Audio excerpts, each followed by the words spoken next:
A screenfold, sometimes called a screenfold codex, is a type of book. But unlike our books today where the pages are sewn or glued to a spine, a screenfold has long sheets attached on the sides that are folded like an accordion. How you hold and read it differs from how we think of books today.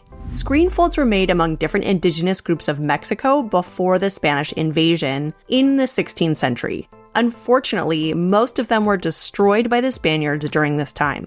Only a handful exist that date to before 1521. For example, only 4 known Maya screenfold codices survive, including the one known today as the Codex Madrid. For this reason, they are incredibly precious. It's very rare to see them in person, so many museums show replicas like this one so you can still appreciate them. Most people study them through facsimiles or these exact copies.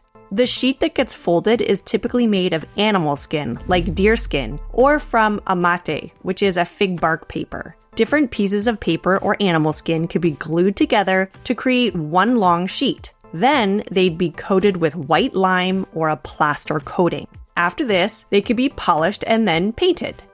As you can see, they also use a different type of writing than we might recognize. This one uses pictographs or picture writing. This codex is not Maya though, but it's Mixtec.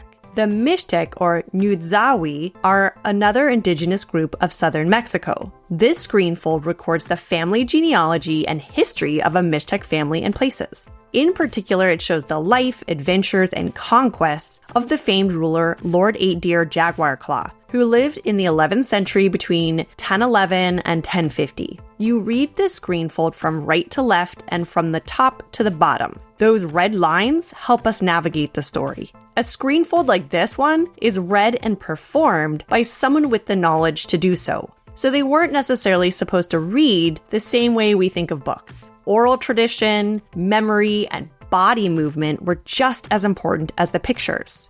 And in case you're wondering, oral tradition refers to knowledge passed on orally or through speech.